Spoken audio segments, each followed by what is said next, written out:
sampai tema ini muncul. Saya sudah minta di Pak Maik tadi bahan-bahan prasinode di kita dulu, dan kita bertumpu pada bahan itu baru kita bicara ada apa dengan keluarga sehingga perlu solid dan solider, ada apa dengan sekami sehingga perlu solid dan solider, ada apa dengan OMK sehingga perlu solid dan solider, ada apa dengan KBG sehingga perlu solid dan solider juga.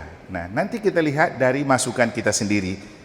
Di sini tidak ada basis gerejawi. Ingat, kepanjangannya KBG itu komunitas basis gerejawi.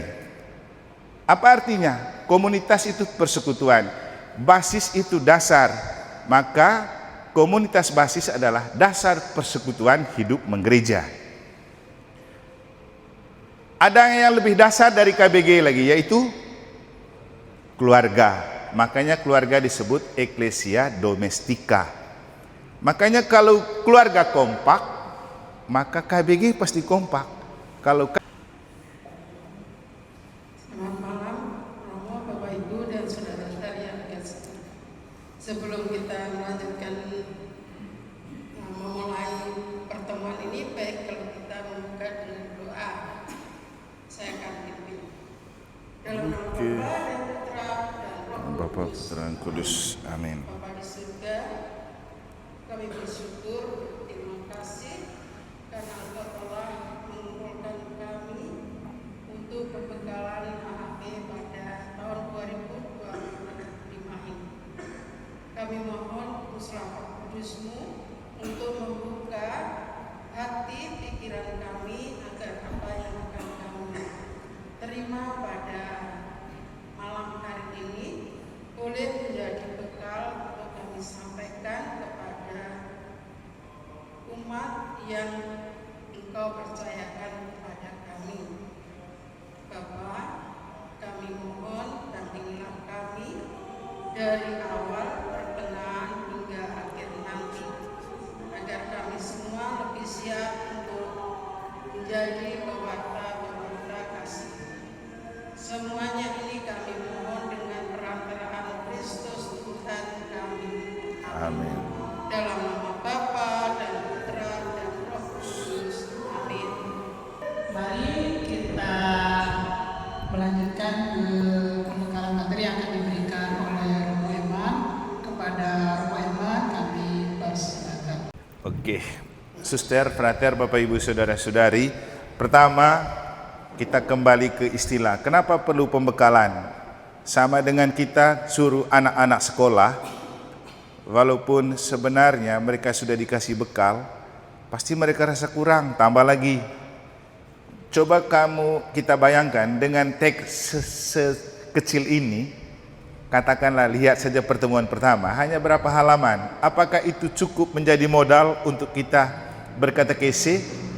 Tidak, karena itu perlu pembekalan. Apalagi waktu evaluasi terbaru baru-baru, banyak masukan dari para pastor paroki mengevaluasi bahan yang diberikan oleh Komisi Kateketik Keuskupan seperti ini. Mereka bilang bahan ini tidak lengkap, juga tidak kontekstual. Lalu Bapak Uskup sendiri yang merespon, para romo, pastor paroki dan rekan, bahan itu panduan, hanya untuk memandu. Selengkapnya, kalau kamu rasa belum paham, kamu yang membantu memberikan pemahaman kepada umat, supaya umat itu melakukan pendalaman itu karena mereka paham dan mengerti. Mungkin saya kasih contoh begini. Beberapa saat lalu ketika kita mendalami bahan tentang menyatu dengan alam, bicarakan tentang memanfaatkan tanah pertanian. Itu kan tidak kontekstual untuk kita di Mataram yang memang umatnya bukan petani, tapi kita harus bergulat dengan bahan itu. Maka dengan pembekalan seperti ini, kita lihat kembali apakah bahan ini memang cocok dengan konteks kita atau kita perlu sesuaikan dengan konteks. Maka untuk bahan kali ini saya sudah berusaha untuk mendalami tema yang ada dengan melihat kembali hasil FGD dari KBG dan Prasinode Paroki Mataram yang sudah dibuat sebelum kita melaksanakan Sinode 5. Karena tema ini adalah tema tahun ketiga hasil Sinode 5 yang muncul dari masukan umat di FGD, di prasinode dan sinode. Maka kalau mau membedah tema mewujudkan gereja sinodal melalui keluarga, sekami, OMK, dan KBG yang solid dan solider, maka kita harus kembali lihat bahan dulu. Kenapa kamu barang nih?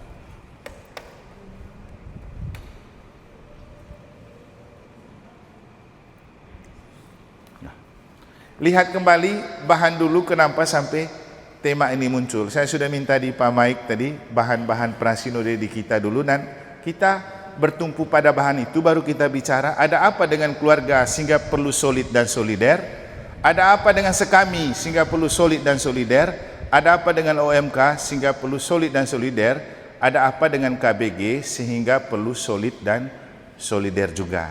Nah, nanti kita lihat dari masukan kita sendiri. Di sini tidak ada. Maka pertama-tama yang ingin saya ajak untuk kita pahami itu begini. Ketika kita bicara tentang tema ini, PowerPoint pointer. Di laci saya di sebelah kanan itu ada pointer untuk ini.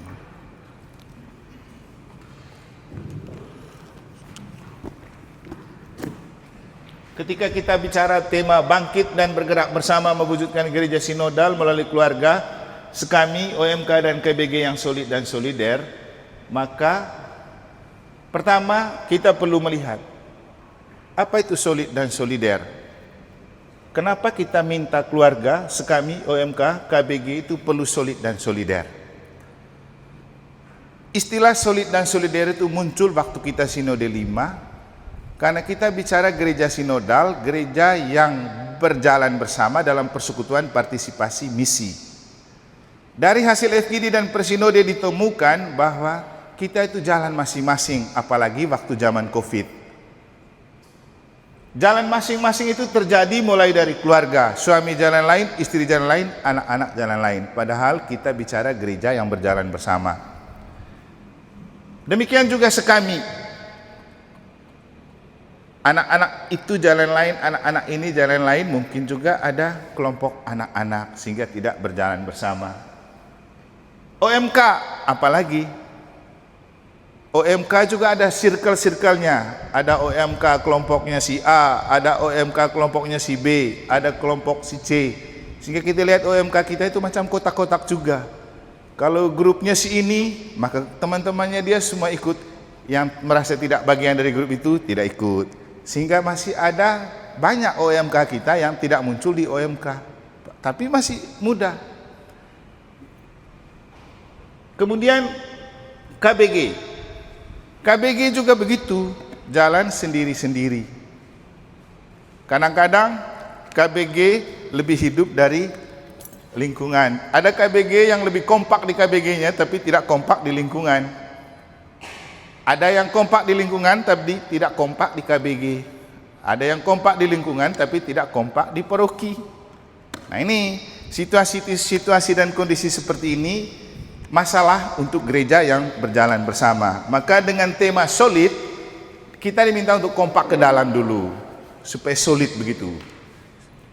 Soliditas. Setelah kita kompak ke dalam, baru kita bermisi keluar untuk bersolider dengan orang-orang lain. Yang terjadi, kadang-kadang keluar kita gampang solid dengan orang, tapi ke dalam kita tidak solid. Itulah sebabnya kenapa kita perlu membangun kekompakan ke dalam. Di KBG ada banyak masalah. Kalau urusan arisan, gampang orang kompak dan ikut. Biar hujan juga, orang tetap datang. Tapi kalau giliran doa KBG, kumpul KBG, baru rintik saja orang bilang, hujan. Tapi kalau arisan, tidak ada alasan hujan. Pergi. Benar kan, Pak Richard? Urusan lingkungan. Tapi kenapa orang lebih loyal dan total kalau arisan, tapi kalau urusan lingkungan dan KBG, orang tidak loyal dan total? Nah, ini masalah. Makanya kita itu perlu merekatkan kembali ini KBG, supaya solid dulu, baru kita bergerak keluar. Nah, untuk mendalami tema ini, kalau mengacu pada buku yang dibuat, maka kita akan mengikuti 4 pertemuan. Mulai dari tema keluarga Katolik yang solid dan solider, lalu orang tua pendidik yang pertama dan utama bagi anak sekami, yang ketiga terkait dengan OMK, tanggung jawab terhadap OMK, masa depan gereja, lalu yang keempat bicara tentang KBG, komunitas basis gerejawi. Ingat, kepanjangannya KBG itu komunitas basis gerejawi. Apa artinya? Komunitas itu persekutuan, basis itu dasar, maka komunitas basis adalah dasar persekutuan hidup menggereja. Ada yang lebih dasar dari KBG lagi, yaitu keluarga. Makanya keluarga disebut Ecclesia Domestica. Makanya kalau keluarga kompak, maka KBG pasti kompak. Kalau KBG kompak, lingkungan pasti kompak. Kalau lingkungan kompak, paroki otomatis dia pasti jalan. Tapi kalau mulai dari keluarga terpecah, pasti tidak mungkin kan kita membangun KBG dari kumpulan keluarga yang terpecah, yang ya katakanlah kalau broken home kan, tidak mungkin itu KBG jalan kalau penuh dengan keluarga yang broken home.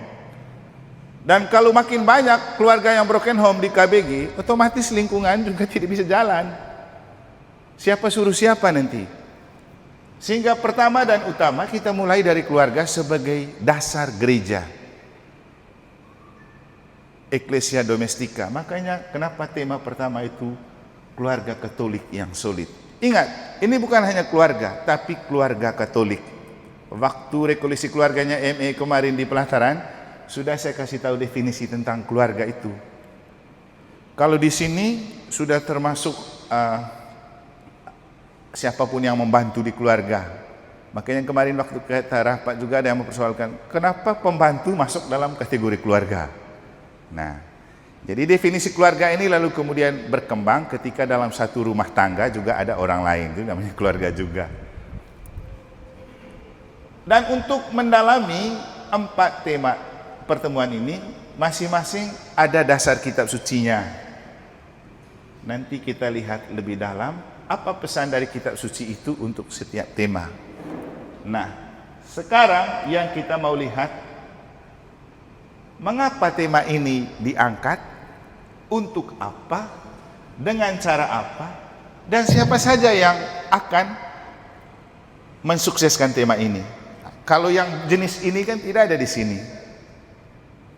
Dan boleh kita cari di mana saja, tidak ada Romo yang buat begini. Saya berani membuat karena saya tim perumusnya sinode, sehingga saya tahu baik celah-celahnya itu ada di mana. Sampai muncul itu tema ini itu kenapa? Itu tadi seperti yang saya jelaskan awal. Nah, sekarang kita lihat mengapa tema ini muncul? Karena hasil FGD KBG, hasil Prasinode 5 paroki dan dekenat yang dikristalkan dalam Sinode 5 itu melahirkan ini sebagai salah satu tema pastoral dari 5 tema tahun pastoral hasil Sinode 5. Mulai dari tahun pertama, bangkit dan bergerak bersama mewujudkan gereja sinodal melalui kepemimpinan pastoral. Para pemimpin itu yang diformat dan format, walaupun hasilnya tidak maksimal kan. Banyak para pemimpin juga yang susah terlibat kan, sehingga kita belum sukses. Tahun kedua, bangkit dan bergerak bersama mewujudkan gereja sinodal melalui katekesi kontekstual tahun kemarin.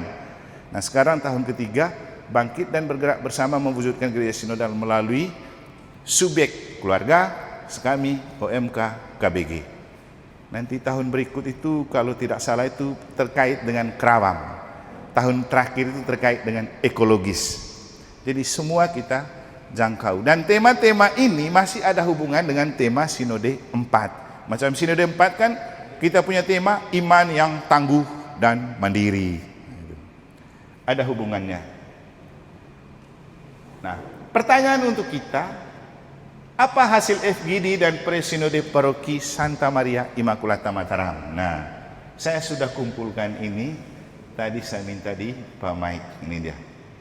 Ini 5 isu pokok yang menjadi keprihatinan umat Paroki Santa Maria Immaculata Mataram. Pertama itu KBG. Ini hasil masukan kita, KBG. KBG, kurangnya kehadiran umat dalam kegiatan KBG. Nah, masalah pertama yang muncul. Alasannya, ya, cari sendiri, kamu sudah tahu. Peran KBG sangat penting, namun banyak hambatan terkait kehidupan ber-KBG.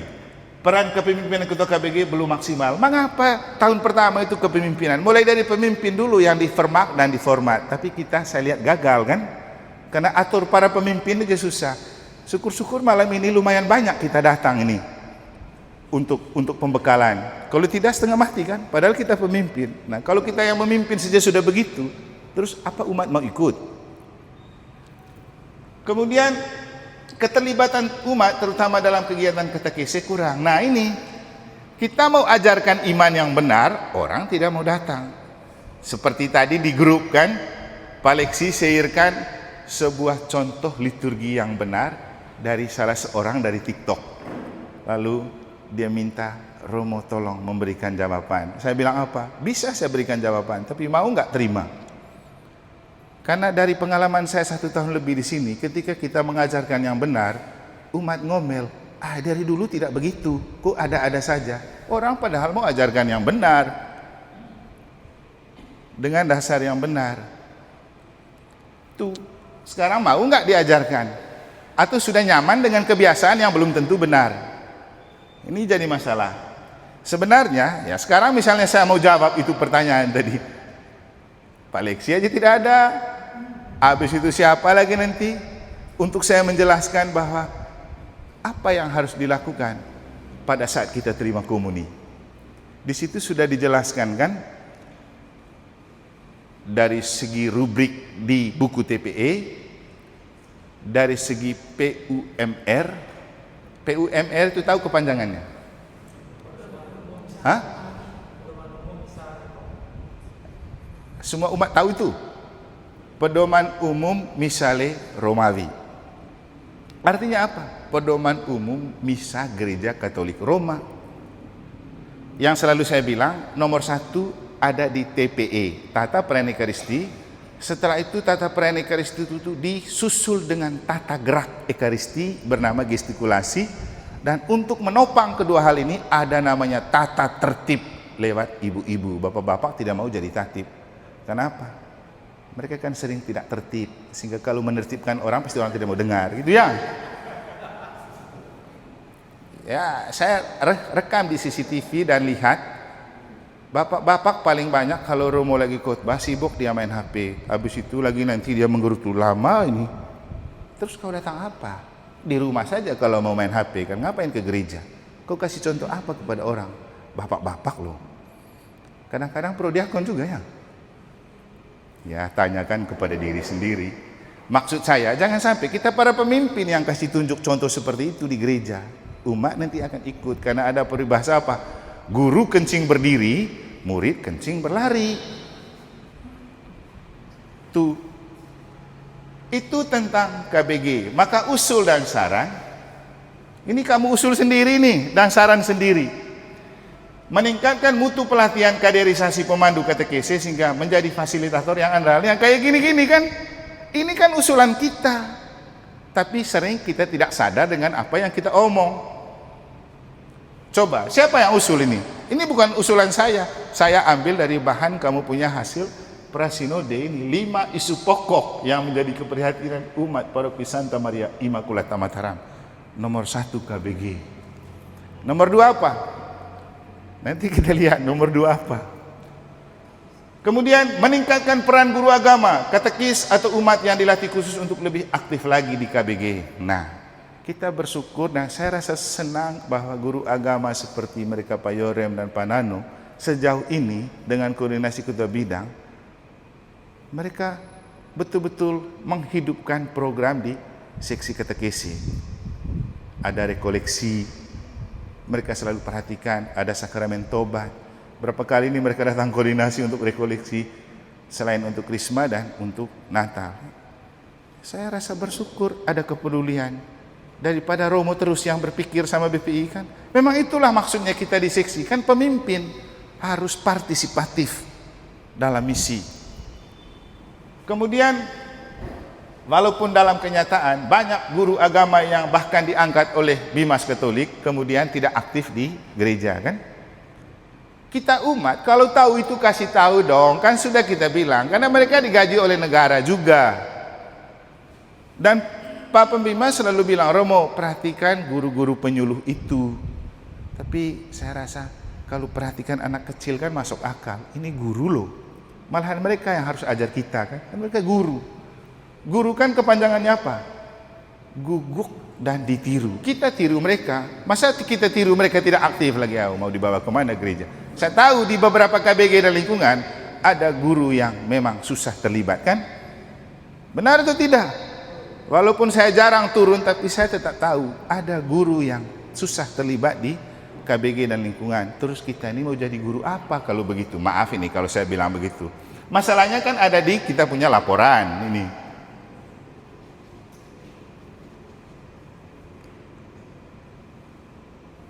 Kemudian jangan sampai begini lagi. Misalnya Pak Yore, mereka guru di agama sekolah Katolik. Jangan sampai guru yang tidak mengajar di sekolah Katolik jauh lebih aktif daripada guru yang mengajar di sekolah Katolik. Ini juga masalah. Apakah kita melihat itu masalah atau tidak? Ya masalah. Jangan sampai guru Katolik yang bukan di sekolah Katolik lebih aktif daripada guru Katolik yang di sekolah Katolik. Ini termasuk frater mereka ini. Kan tidak enak kita omong, kan? Itu kan pukul air di dulang kepercik muka sendiri. Karena kalau diomongkan nanti kan jadi konsumsi dan pengetahuan publik. Lebih baik kita lebih dahulu sadar, tahu posisi kita sebelum orang omong. Kemudian meningkatkan peran aktif ketua KBG sebagai penggerak KBG dan peran serta ketua lingkungan dan pastor paroki untuk memotivasi umat terlibat aktif dalam KBG. Nah, seperti ini nih, saya selaku pastor paroki merasa bertanggung jawab untuk ini. Jadi rasa tanggung jawab itu lebih besar daripada orang suka atau tidak suka. Saya tahu ketika saya bikin terobosan begini, ada juga yang tidak suka karena tidak mau keluar dari zona nyaman. Maunya seperti dulu terus. Tidak bisa lah Bapak Ibu. Saya bertanggung jawab juga untuk status dan posisi yang diberikan kepada saya. Saya diberikan wewenang sebagai pastor paroki, saya merasa punya tanggung jawab lebih dari pastor rekan. Cek di kanon. Cek saja di gereja. Coba kamu lihat. Yang lebih peduli untuk melihat hal-hal yang tidak beres dalam hidup menggereja, lalu disampaikan di akhir misa, coba kamu lihat. Yang merasa lebih peduli untuk melihat itu dan memberikan, berani menyampaikan bahwa ini tidak benar, ini tidak beres, perlu diluruskan. Kita ini, kalau saya lakukan itu bukan otoriter, tapi bertanggung jawab dengan tugas dan tanggung jawab saya sebagai pastor paroki. Saya harus omong, kalau tidak omong berarti saya tidak bertanggung jawab. Sama dengan Bapak Ibu jadi ketua lingkungan, walaupun tidak enak untuk mengatakan hal itu, tapi karena tanggung jawab, mau tidak mau omong, terserah orang suka atau tidak suka, karena tugas dan tanggung jawab. Begitu kan?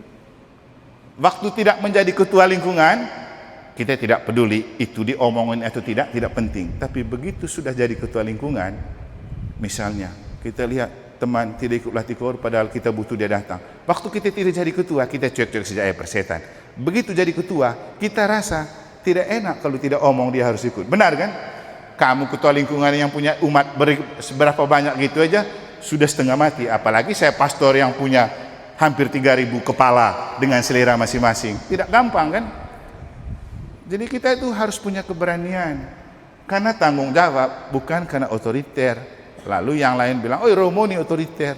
Lapor lagi ke sana, Romo nya otoriter. Iya, makan sudah kau punya otoriter. Kapan kita maju kalau begitu? Karena kepedulian dan rasa tanggung jawab. Ini, masukan ini, meningkatkan peran aktif ketua KBG sebagai penggerak KBG dan peran serta ketua lingkungan dan pastor paroki untuk memotivasi umat terlibat dalam KBG. Ya, walaupun rasanya makan hati juga ya. Karena sejauh ini ada 13 lingkungan yang ada di Mataram. Coba cek berapa ketua lingkungan yang sering datang. Ada lingkungan yang sudah 1 tahun lebih, ketuanya tidak pernah ikut rapat. Benar kan? Coba, kayak gitu.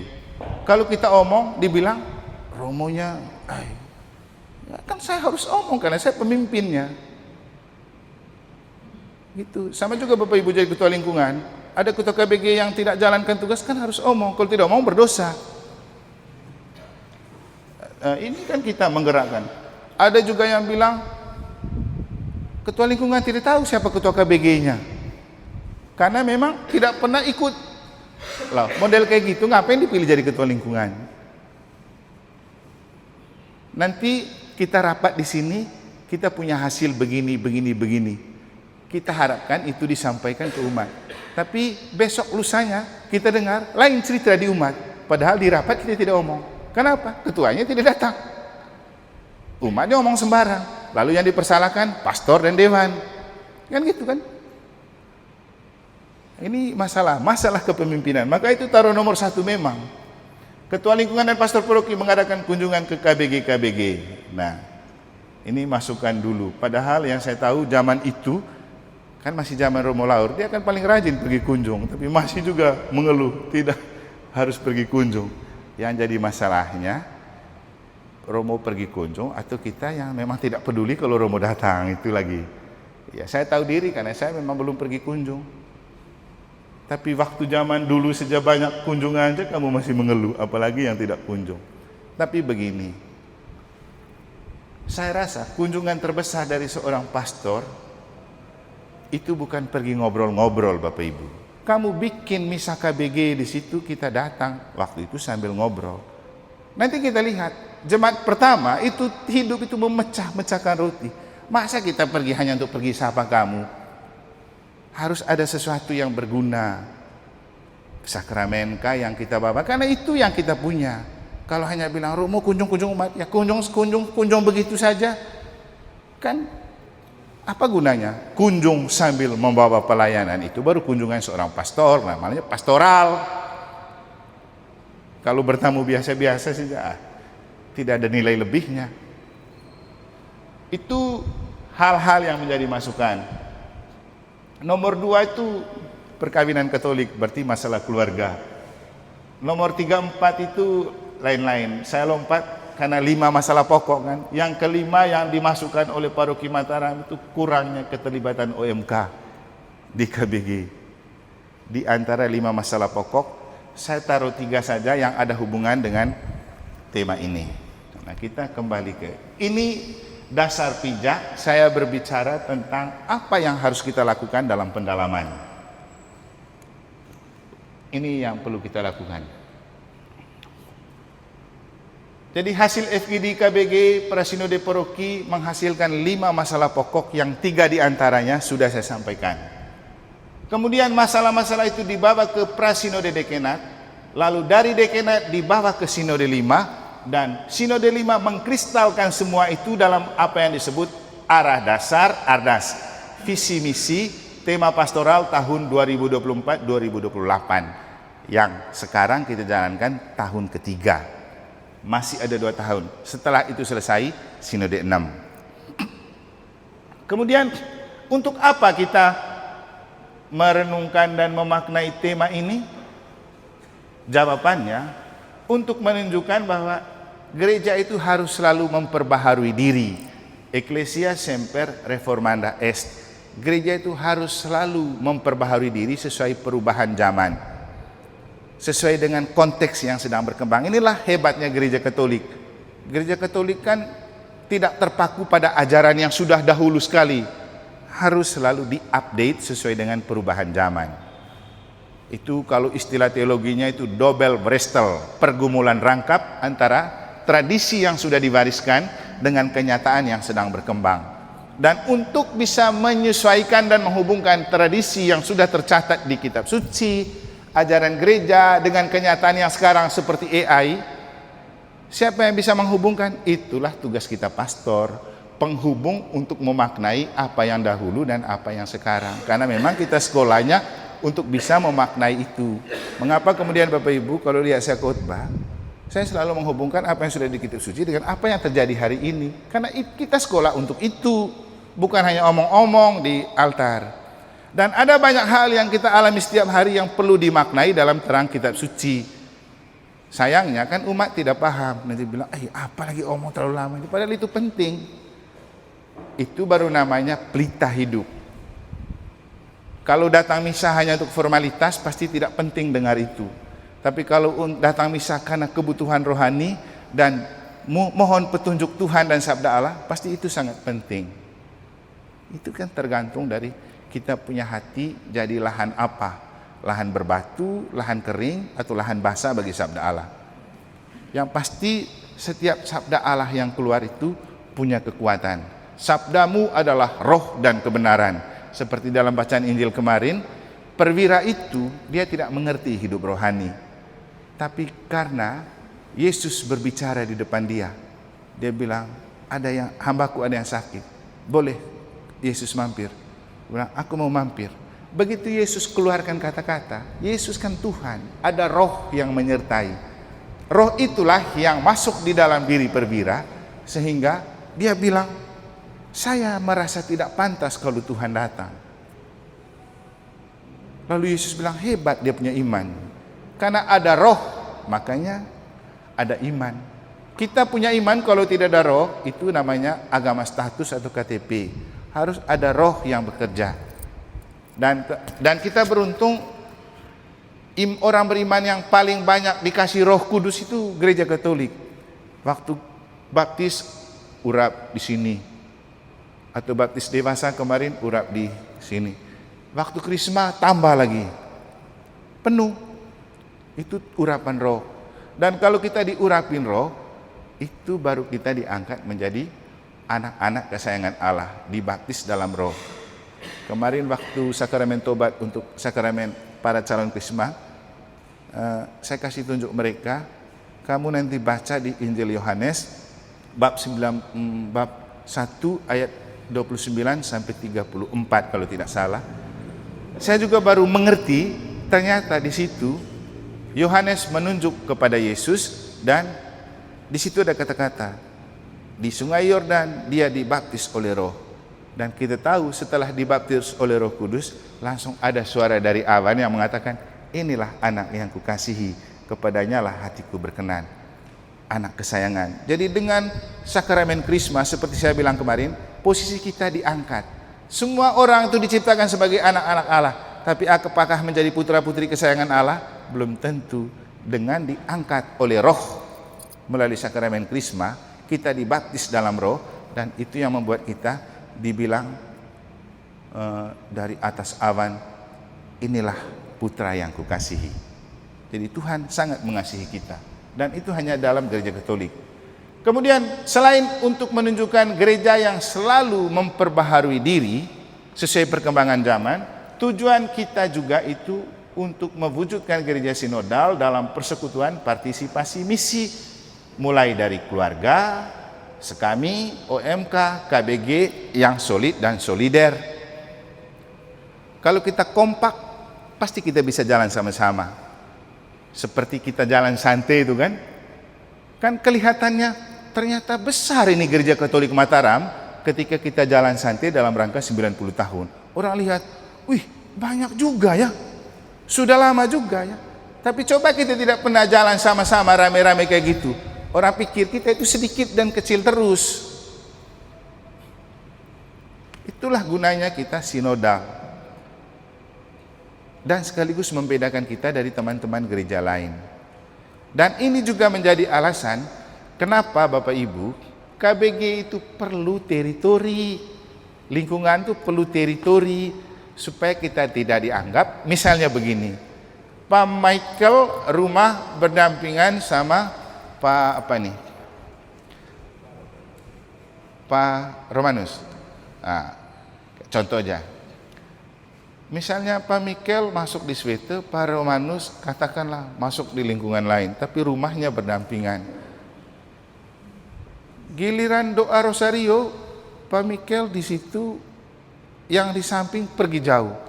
Orang yang tidak mengerti pasti pikir, pasti bukan gereja Katolik yang itu ya. Gitu.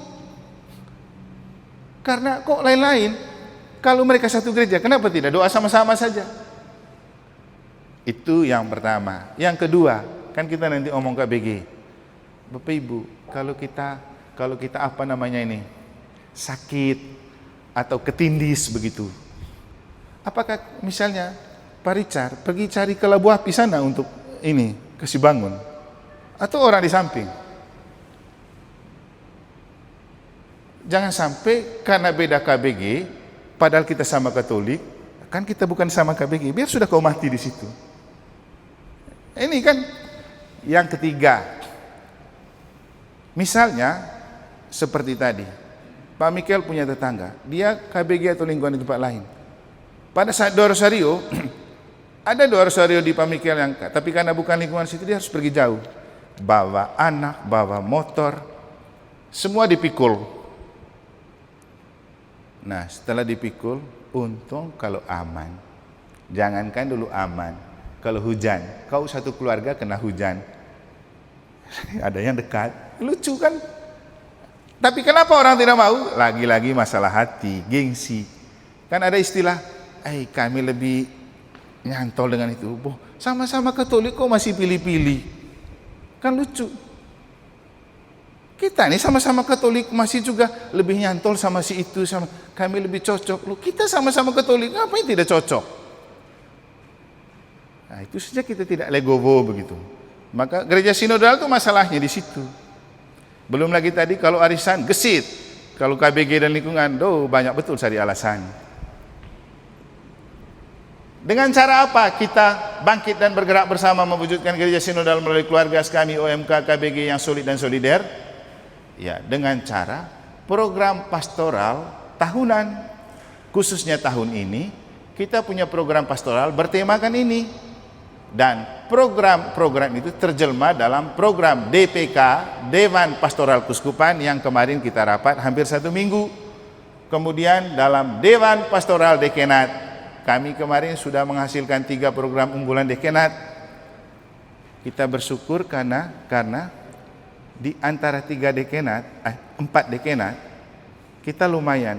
Kita punya 3 program unggulan di 3 bidang, 1 saja yang tidak jalan di BPI, karena kebentur dengan banyak kegiatan, tapi 2 yang lain BPU kita JOMK di Sumbawa, BAK kita HPS di Tambora. Teman-teman dekenat lain tidak jalankan karena apa? Tidak ada dana dari Bimas. Kita mandiri. Ketika Bimas bilang semua efisiensi dan kunci tidak dibuka untuk dana, kita pikir dengan cara lain.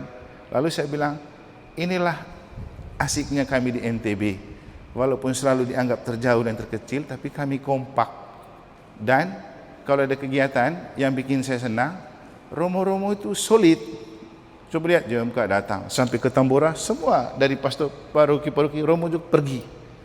Solid. Dan memang itu yang saya tekankan. Kita harus jaga kekompakan dulu di antara kita supaya umat melihat, bukan sekedar untuk rame-rame. Dan saya bilang kepada mereka, itu nomor 1. Saya omong itu waktu kasih rekoleksi di Sumbawa. Karena tanggung jawab saya sebagai seorang pemimpin, sebagai deken untuk mereka, saya merasa bertanggung jawab untuk mempersatukan semua, lalu kita bekerja. Sama juga dengan di DPP di sini. Kita kumpul-kumpul ini supaya kita solid. Bukan soal gaya-gaya, tapi kalau kita DPP sudah solid, fungsionaris pastoral solid, gampang kita atur umat karena mereka lihat kita sudah kompak. Ini kalau satu jalan lain, umat juga bilang, mereka saja jalan lain-lain. Itulah maksud dari kata soliditas ini. Kompak dulu secara internal, jangan lain-lain. Dan harus satu komando. Jangan komando masing-masing. Misalnya dari paroki begini, nanti lingkungan ini lain lagi dia punya. Tuh, kamu tuh lingkungan di bawah paroki apa? Ikut dulu apa yang paroki omong, baru kita di lingkungan. Karena ini kita hierarki kita ini. Jangan lain di sana, lain di situ. Itu gunanya kita kumpul sama-sama. Ini pertanyaan, siapa saja? Ya ini jawabannya, seluruh umat bersama para gembala, sinodalitas. Itulah kenapa Paus Fransiskus mencanangkan gereja sinodal itu selama 3 tahun. Dari tahun berapa ya Pak Mike? Ingat, sebelum dia meninggal tuh, dia dicanangkan mulai dari 2021 kalau tidak salah. 3 tahun menjalani gereja sinodal. Makanya kita semua bicara gereja sinodal, gereja yang berjalan bersama, sama-sama berjalan. umat sama-sama berjalan, semua berpartisipasi dalam persekutuan. Jadi ini kita menggeluti tema ini dengan bertanya, mengapa tema ini ada? Jawabannya sudah ada, karena hasil FGD para sinode baik di paroki, dekenat dan sinode 5 menghasilkan ini. Untuk apa? Untuk gereja selalu menempatkan diri sesuai perkembangan zaman dan untuk mewujudkan gereja sinodal melalui persekutuan partisipasi misi. Dengan cara apa? Program-program pastoral kita, dan AAP ini juga adalah pintu suci. Kita kan belum menyusun program, rencananya Januari dulu, tetapi kita sudah mulai dengan AAP sebagai pintu untuk membuka. Mari kita berpikir bersama tahun depan kita mau buat apa dengan tema ini. Kita mulai sekarang. Maka kenapa perlu pembekalan? Nanti waktu pendalaman APP itu bisa juga tanya ke umat, apa yang kamu mau untuk kita buat bagi keluarga. Gitu maksudnya. Supaya keluarga makin solid dan solider, kamu anjurkan apa? Oh, mungkin rekoleksi keluarga lingkungan. Misalnya toh. Gitu. Apa yang kita bisa buat untuk OMK? Ingat, masalah kita tadi OMK tidak terlibat di KBG dan lingkungan. Nanti waktu pendalaman ini omong, kita punya OMK ini bagaimana supaya mereka ikut core di lingkungan, aktif di lingkungan, bagaimana? Itu dipikirkan bersama dalam pendalaman. Namanya pendalaman, mendalami hal itu. Kami KBG itu yang diomong. Dan itu harus semua, bukan pastor saja, bukan DPP saja, bukan pengurus lingkungan dan KBG saja, bukan fasilitator saja, semua umat, karena harus berpartisipasi. Dasarnya setiap orang diberikan talenta, pakai talenta itu karena kita semua rekan kerja Allah. Kan itu spiritualitas gereja sinodal. Tidak ada yang lebih penting, semua kita penting karena rahmat sakramen baptis. Kita semua punya talenta, pakai talenta itu untuk kemajuan bersama. Jangan pakai talenta hanya untuk kemajuan kelompok arisan. Majukan KBG dan lingkungan. Sekarang kita lihat tema itu didalami dalam 4 pertemuan. Dengan pertemuan pertama bertema keluarga Katolik yang solid dan solider. Nah, ada apa dengan keluarga Katolik sehingga perlu solid dan solider? Jawabannya sederhana. Karena keluarga Katolik juga tidak kompak dan tidak peduli dengan keluarga lain. Itu solidar kan solidaritas, punya rasa kepedulian dengan sesama. Seperti contoh tadi, apalagi walaupun kita tetanggahan rumah, kalau kita beda lingkungan, pasti kepeduliannya juga akan kita beda KBG, beda lingkungan, pasti tidak peduli padahal sama Katolik. Jadi untuk meningkatkan rasa solidaritas dan soliditas dan solidaritas. Nah, ada kenyataan dan tantangan keluarga Katolik. Apa saja dari hasil prasinode tadi punya Mataram? Ini dia. Ada masalah ekonomi, kurangnya komunikasi antara pasangan, pengaruh teknologi informasi dan media sosial. Masalah ekonomi, ada PSE yang bisa membantu. Tapi faktanya orang coba menyelesaikan masalah ekonomi dengan judol dan pinjol. Kan benar kan? Pikirnya dengan judi online dan pinjaman online ekonomi diperbaiki. Ternyata hasilnya makin bangkrut. Nah, ini kan hal yang perlu diomong kalau kita pendalaman. Bagaimana memperbaiki ekonomi? Apakah harus dengan berjudi, dengan pinjam-pinjam di online? Pasti semua orang punya pengalaman. Maksudnya supaya dengan itu kita diingatkan, janganlah sudah kalau sudah banyak bangkrut, ngapain lagi cari yang halal-halal saja toh? Tuh. Itu maksudnya tadi kita pendalaman ini supaya mendalami. Di sini tidak ada itu bahan itu, penjelasan kayak gini tidak ada. Tergantung kreativitas dan pengetahuan kami para pastor paroki. Ini sangat sederhana bahannya. Makanya kalau saya rela tidak istirahat. Hari ini dari misa pagi siapkan ini, tadi misa untuk Protestantanya ini, habis itu sekarang ini nggak apa-apa, kan tanggung jawab. berikan yang terbaik untuk pelayanan. Itu prinsipnya. Kemudian ini kenyataan keluarga Katolik, kenyataan dan tantangan keluarga Katolik di paroki kita. Ini kurangnya komunikasi antar pasangan, ini kan yang membuat keluarga tidak solid. Tidak pernah omong antara suami istri, tidak pernah duduk bersama. Makanya Bapak Ibu, maaf, bukan karena paksa ya. Kalau memang rasa kesulitan komunikasi, coba ikut bikin ME. Saya sendiri, pastor yang dulu itu tidak suka ME, karena saya belum tahu isinya. Setelah saya ikut, saya banyak dibantu sebagai seorang pastor untuk bagaimana itu berkomunikasi dalam hidup dan pelayanan. Komunikasi, kemudian bagaimana itu mengerti perasaan dan pikiran orang. Karena di situ kita diasah untuk mengerti perasaan itu apa, pikiran itu apa. Dan banyak hal yang dipelajari, yang penting kan serius. Tapi kalau misalnya gini, itu kan sudah ikut di KNME, tapi kok tambah rusak ya? Ngapain lihat orang?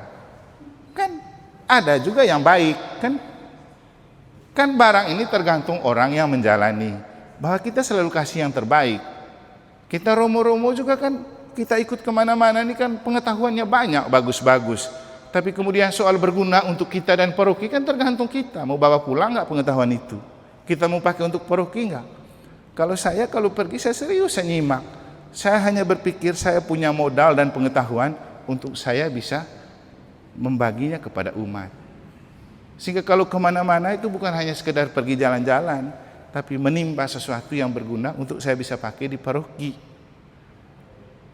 Dan terlibat di Unio yang bagian OGF ini betul-betul sangat membantu untuk mengerti dan memahami bagaimana kita menghargai satu sama lain dengan istilah priest helping priest. Sehingga walaupun teman-teman imam mungkin menyakiti dan mengecewakan, kita harus rem-rem diri. Kenapa? Kita adalah sesama. Apapun terjadi, sangat membantu. Jadi jam terbang itu menentukan sikap hidup. Sama juga kita Bapak Ibu, hidup di paroki. Coba kamu lihat, kalau kita sering ikut pertemuan begini, dapat inspirasi, atau ikut misa, dapat khotbah dan kita nyimak betul, pasti kita punya pola pikir dan pola bicara beda dengan umat yang sesekali datang tapi mereka paling banyak omong sembarang kan? Kenapa tidak ada isinya? Misalnya, kalau yang sering datang gereja tahu, kalau saya pergi pasti saya bilang nanti saya akan pergi hadir sini-sini, tahu mereka kalau saya pergi. Tapi yang tidak datang, tiba-tiba bilang, Romo ini pergi terus, apa saja. Nah, itu contoh dong. Kenapa? Dia tidak paham, dia tidak tahu, dia tidak dengar. Tapi kalau orang datang, tahu dia, Romo kan pergi karena urusan ini. Kita juga pergi, harus izin sama Bapak Uskup. Keluar izin baru boleh pergi, bukan sembarang pergi. Tapi ada yang tidak pernah ke gereja, Romo itu jalan ini. Nah ini, itu baru satu contoh. Masih ada banyak lagi contoh lain. Yang orang itu tidak dengar informasi baik, ceritanya sembarang. Jadi akhirnya penebar hoax, berita palsu. Ini Bapak Ibu. Nah, kalau kurang komunikasi antara pasangan, terus kita mau ajar apa kepada anak-anak? Kalau pasangan suami istri kelihatan kurang komunikasi, seperti patung saja di rumah, atau banyak sibuk dengan main HP, itu kita mau ajarkan apa kepada anak? Jangan heran, anak-anak kita juga lebih cuek kepada teman-temannya, karena tidak dibiasakan diajak bicara bersama orang tua. Nah ini yang perlu didalami di bahan-bahan ini nanti. Bagaimana komunikasi perlu dibangun antara suami istri, karena itu penting untuk mengajarkan anak menjadi pribadi yang mau berkomunikasi. Jangan heran banyak anak-anak sekarang ketemu kita mereka tidak omong, lebih sibuk dengan barangnya, karena orang tua tidak kasih contoh. Sederhana tapi sangat bermasalah. Kemudian pengaruh teknologi informasi dan media sosial. Bapak Ibu, sekarang ini zaman di mana orang buat berita yang penting viral, viewersnya banyak, tapi kebenarannya belum tentu. Tapi kita sering terkecoh dengan, sudah rame berita itu. Ya rame belum tentu benar. Apalagi ini zaman AI ini, muka-muka seperti Pak Yorem, 11-12 saja antara yang dibuat AI sama yang aslinya. AI bisa buat seolah-olah Pak Yorem yang suara pas-pasan, dia bisa jadi penyanyi dan artis hebat. Kemarin saya sama Frater sama Trino nonton lagu apa itu ya, tapi dibuat oleh AI. Perempuannya seksi betul. Lagu apa? Ada dangdut satu laki-laki sebelah. Gereja tua. Ya, saya ingat. Lagunya lagu gereja tua, tapi yang nyanyinya perempuan bule yang ya pakai bra saja dengan ini lagu gereja tua. Lalu frater komentar, "Idih, lagunya gereja tua." Biasa kan frater komentar, dalame. Ya, lagu gereja tua, gambar gereja di belakang, perempuan seksi dengan pakai ini saja, bra sama cawat saja di depannya sama satu laki.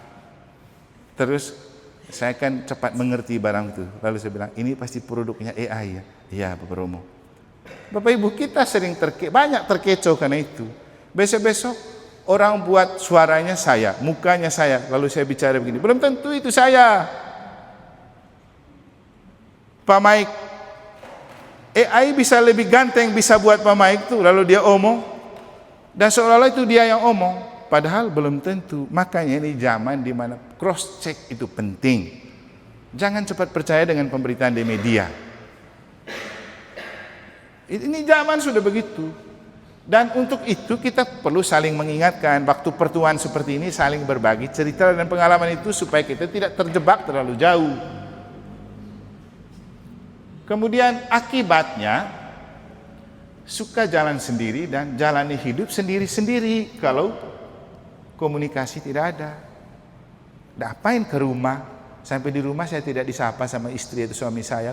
Lebih baik pergi lagi. Jalan sendiri-sendiri. Untung kalau hanya jalan sendiri-sendiri. Sampai di suatu tempat ketemu lagi orang yang lagi kesendirian. Ya, kita anggap saja di mana 2-3 orang berkumpul di sana Allah hadir. Itu maksudnya. Soalnya banyak juga yang lagi antre. Ketika kita kesepian di rumah, orang sudah siapkan. Bahkan lagi-lagi AI itu bisa menjadi teman percakapan terbaik. Orang bisa buang suami istrinya nanti, dia sudah lebih enjoy dengan pakai AI, dia bercakap-cakap. Tapi secanggih-canggihnya teknologi itu namanya kecerdasan buatan. Kecerdasan buatan. Kita diciptakan oleh Tuhan lebih mulia. Makanya kemarin saya bilang apa? Bisa saja misalnya tidak usah kita rapat. Cari di AI Pak Michael. Program apa yang cocok untuk paroki Mataram. Dia kasih tahu semua. Dan kita, hebat ya. Dia tahu semua dan dia lebih tahu dari kita. Tapi masalahnya itu kan produk mesin. Kita ini bicara program kerajaan Allah yang perlu Roh Kudus menuntun. Makanya saya bilang saya tidak mau cari di AI. Doa dulu baru kita cari. Ini kerajaan Allah yang tidak bisa kita jamah dengan kekuatan teknologi. Toh secanggih-canggihnya teknologi, akhirnya teknologi tidak tahu bahwa Mataram akan banjir bandang, Aceh banjir lagi, Bali akan terendam. Kan dia tidak bisa baca. Dia tidak bisa baca. Tapi kalau orang beriman, dia bisa baca. Orang sudah tulis di kitab suci kok akan ada gempa bumi, akan ada bencana alam. Tapi Yesus bilang apa? Kamu tidak usah takut. Aku telah mengalahkan dunia. Itu saja kata kuncinya. Semua itu akan terjadi, tetapi kesusahan hari ini tidak sebanding dengan sukacita yang kamu dapat kemudian. Ya saya rasa cocoklah kalau kita di Mataram. Ketika gereja kita dibakar, kita rasa itu penderitaan dan kesusahan terbesar. Tapi apa yang terjadi setelah itu? Kita bisa membangun gereja yang lebih bagus. Setelah kita lihat bagus, Tuhan bilang, ini tidak cukup bagus untuk kamu, kasih gempa lagi. Setelah gempa, bangun lagi yang lebih besar. Ya kan? Kesusahan yang kamu dapatkan hari ini tidak sebanding dengan sukacita yang kamu dapatkan. Di kitab suci itu judulnya, duka cita yang mendahului sukacita. Cuman masalahnya kita lihat dalam kacamata iman atau tidak. Makanya seringkali saya bilang, saya memang lebih suka di orang susah-susahin, orang kasih jengkel-jengkelin. Karena ketika orang kasih jengkel dan kasih sakit hati saya tahu di balik itu ada banyak rahmat yang besar. Dan memang sering begitu terjadi. Sehingga saya lebih suka diomongin umat. Yang penting saya tidak benar toh seperti yang dia omong. Omong sudah kau, rahmatnya lari ke saya. Kau nanti dapat apa? Kau omong banyak tentang orang yang tidak bersalah. Orang yang kau omong dapat rahmat, kau dapat bencana. Itu tuh. Makanya Pak Mike, biar orang ngomong kita, tepuk tangan saja. Ayo omong terus. Setelah itu kita dapat rahmat, kita bahagia dan enjoy terus. Hidup kita semakin meningkat. Dia nanti terpuruk terus. Artinya begini, ngapain juga kita terlalu menggebu-gebu omong tentang orang yang kita tidak tahu baik dan tidak tahu pasti. Sederhana saja. Kalau mau hidup itu penuh rahmat. Karena kata kitab suci juga sudah jelas. Tuhan bilang apa kepada Abraham? Terberkatilah orang yang memberkati engkau, terkutuklah orang yang banyak tentang engkau. Ini sederhana. Seperti yang saya bilang kemarin, kadang-kadang kita juga perlu memaknai, kok Aceh ini bencana terus ya, tapi jangan lupa 2 orang martir mereka bunuh di situ, yaitu Dionysius dan Redemptus yang kita peringati kemarin. 2 misionaris yang datang ke sana, mereka bunuh. Ya, darah itu bukan darah sembarang. Mungkin juga perlu sungkeman sama mereka, seperti ada bencana-bencana lagi. Itu. Jadi itu kenyataan keluarga Katolik. Solusinya, kalau ada bahaya seperti ini, solusinya bangun soliditas dan solidaritas dengan keluarga sinodal. Itulah pentingnya kita buat pendalaman, menggerakkan kembali keluarga. Ayo jangan jalan masing-masing terus, coba jalan sama-sama. Suami istri jangan sendiri-sendiri terus ke gereja, coba jalan sama-sama, duduk berdampingan di gereja. Kenapa sih tidak? Maka dalam rangka tema ini, tema Natal tahun ini kan tentang keluarga juga toh. Pak Mike dan panitia sekarang juga saya informasikan, tolong himbaukan waktu Natal keluarga wajib duduk bersama anggota keluarganya, jangan pisah-pisah. Itu cara kita memaknai tema keluarga di Natal tahun ini dan juga tema tahun pastoral. Jadi datang, jangan duduk masing-masing. Satu keluarga, kalau bisa kamu satu deret saja. Sinodalitas keluarga. Pasti banyak yang bilang, ada suruh mau persetan. Kita ini kapan lagi? Karena memang tugas kita kan mengarahkan mereka supaya solid kamu punya keluarga.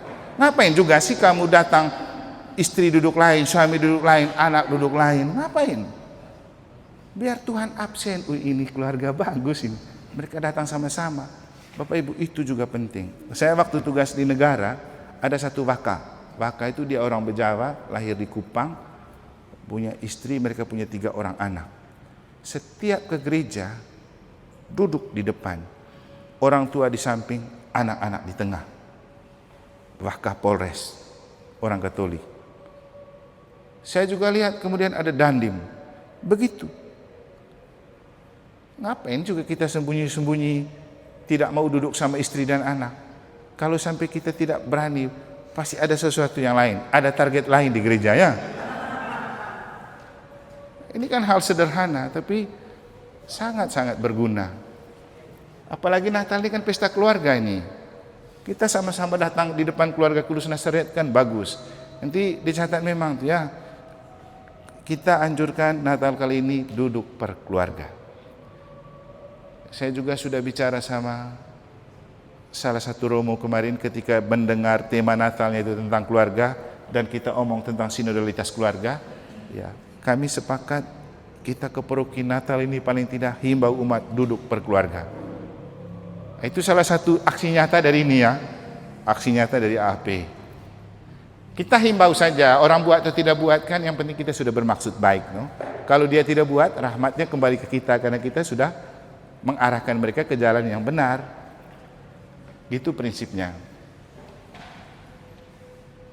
Pasti susah, apalagi di lingkungannya Patris, pasti susah. Di lingkungannya Pak Waldus pasti susah, apalagi begini-begini pasti nanti ya. Tapi tidak apa-apa, kan kita kan pewarta, penyambung lidah, omong saja. Orang buat baik, orang tidak buat tidak apa-apa. Yang penting kita sudah berbuat baik, rahmatnya akan kembali ke kita. Dan ini usul dan saran dari Prasinode hasil FGD di Mataram. Usul dan saran. Perlunya pendampingan perkawinan di bawah 5 tahun. Sudah dibuat. Ini loh sebelum sinode ini. Penguatan sakramen perkawinan melalui rekoleksi keluarga. Kalau ini sih saya lihat sudah beberapa kali itu. Rekoleksi keluarga yang terakhir itu family gathering itu. Kemudian ada komisi keluarga dari Keuskupan. Pembentukan tim konseling keluarga. Pendampingan orang tua dan gereja pada kaum muda. Bijaksana dalam penggunaan teknologi informasi dan media sosial dalam kehidupan keluarga. Ini kan muncul dia. Bijaksana. Masalah terjadi karena orang tidak bijak.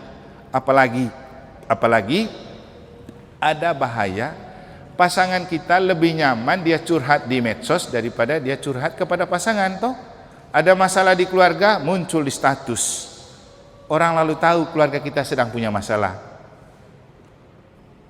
Ngapain juga telanjangin diri di medsos?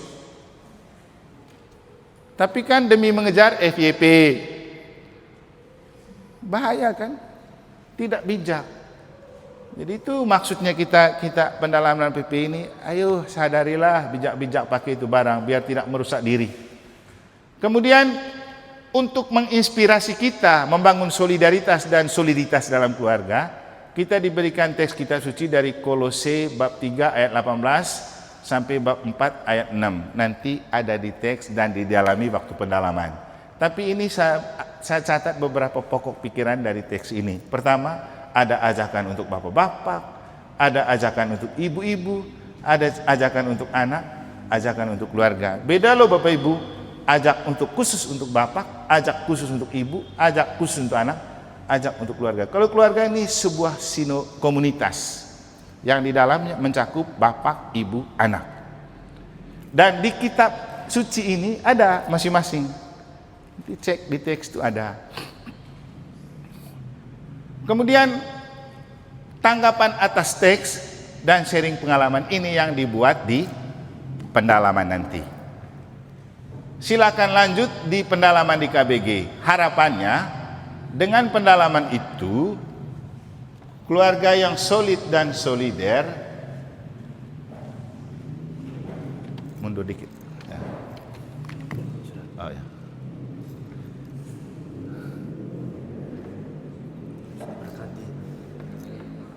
Hah? Sensitif ya sudah. Ya, dikit. Ya.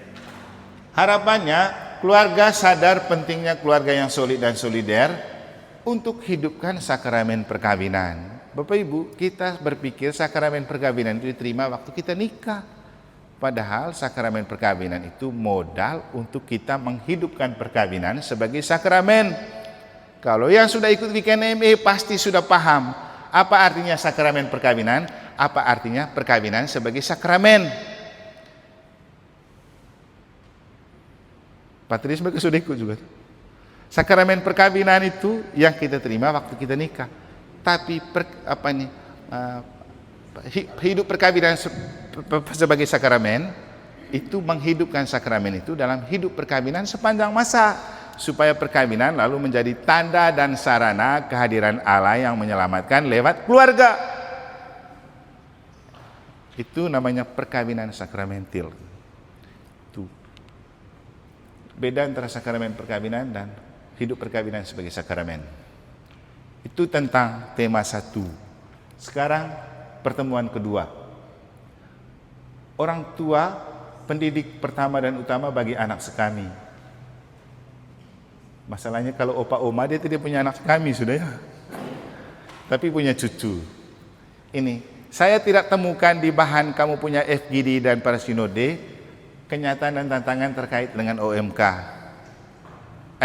terkait sekami. Mungkin karena kamu di Mataram punya tim sekami yang di Keuskupan sehingga beres ya. Apa Mikael? Atau ada juga masalahnya? Banyak masalahnya, tapi tidak mau ngomong ya, takut ketahuan. Tapi kalau kamu temukan, silakan menyampaikan. Berhubungan dengan pembinaan anak sekami, apa masalahnya?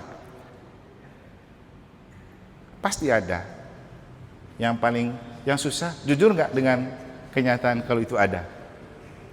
Soalnya kan kita tuh lebih suka untuk tidak dievaluasi karena kita gagal, dan lebih baik kita gagal tapi diam-diam saja kan. Kan tidak memajukan kalau begitu. Kita tahu bahwa kita tidak buat apa-apa, tapi seolah-olah kita melaporkan kita sudah buat banyak dan puji-puji diri. Kalau saya sih tidak setuju kita evaluasi hanya puji diri. Kan evaluasi itu kan untuk kita memperbaiki diri. Tidak ada orang yang sempurna melaksanakan apapun. Yang ada itu kita belajar dari kekurangan dan kelemahan untuk menatap dan menata lebih bagus lagi di program berikutnya. Jadi ini tentang anak kami ini ya, kenyataan dan tantangan nanti bisa ditemukan waktu kita pendalaman. Yang pasti anak-anak kami kita juga tidak baik-baik amat kan? Tidak baik-baik saja maksudnya. Masih banyak juga anak-anak yang belum masuk di sekami. Cek di masing-masing lingkungan dan KBG. Dan untuk menjadi inspirasi, itu kitab suci sudah memberikan kita Injil Markus bab 10 ayat 13 sampai 16. Itu ada sikap Tuhan kepada anak-anak, ada sikap para murid. Lalu pertanyaannya, sikapku bagaimana untuk anak-anak? Ini yang perlu untuk kita berpikir tentang anak-anak kami di lingkungan dan KBG kita ke depan mau dikemanakan.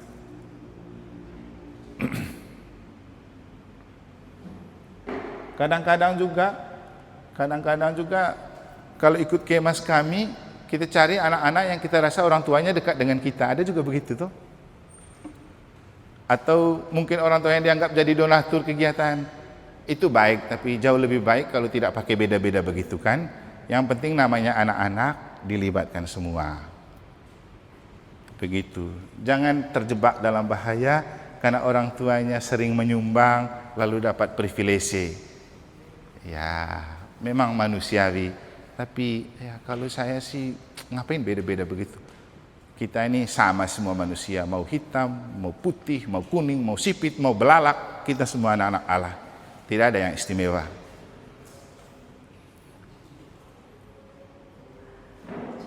Bahkan lebih asik tuh kalau dengan kaum kusam. Dulu waktu di negara atau di Dompu, saya lebih banyak bergaul dengan kaum kusam. Kaum kusam artinya kelompok yang gitu-gitulah, yang kelihatan seperti karat-karat begitu. Daripada kita bergaul dengan yang bersih dan bening, semua ada U di balik B, tapi tidak semua ya. Kadang-kadang orang aktif itu nanti maunya dia yang atur semua gereja. Bahaya juga kalau begitu ya. Tidak ada begitu, kita sama-sama. Namanya gereja sinodal ini semua harus berpartisipasi. Dan bagaimana kita menanggapi teks ini nanti lanjut di sharing di dalam kelompok. Silakan lanjut di KBG dalam pertemuan. Harapannya orang tua menyadari tanggung jawab untuk anak dan beri teladan. Kan waktu kita nikah juga ada ucapan untuk mendidik anak secara Katolik. Kan gitu. Kita janji. Itu bukan hanya sekedar janji waktu kita menikah di gereja. Untuk dijaga kalau anak itu diberikan, kita didik juga secara Katolik. Kemarin Bapak Uskup bilang begini, ya dia setiap kali ada minta nikah dispensasi, dia bilang saya gemetar tangan untuk tanda tangan. Kenapa gemetar? Apakah benar nanti mereka setelah menikah untuk mendidik anak secara Katolik? Benar juga. Kita enak saja kirim, minta dispensasi tanda tangan. Masalah yang ditanggung jawab moral, benar. Saya juga kemudian berpikir, iya ya, untung bukan saya yang tanda tangan. Kalau saya tanda tangan juga, saya sudah teken begini setelah itu. Jangankan didik anak secara Katolik, mungkin setelah itu mereka minta cerai lagi. Kan kasihan kita bertanda tangan. Kan banyak begitu juga tuh. Baru beberapa tahun menikah, sudah minta cerai. Habis itu, belum sampai 5 tahun, sudah minta pengajuan anulasi. Aduh, dobel-dobel dia punya ininya. Dia punya ruginya. Pikir baik-baik. Dan kita orang tua juga, kalau saya sih secara pribadi sebenarnya tidak rela saya cepat-cepat menikahkan orang kalau MBA gitu. Kita terpaksa menikah karena sudah terlanjur hamil gitu. Sebenarnya cinta itu bukan karena terlanjur, Mungkin kan itu kecelakaan namanya, tapi kita tidak bisa menikahkan orang karena kecelakaan. Belum tentu dia punya rasa cinta kan.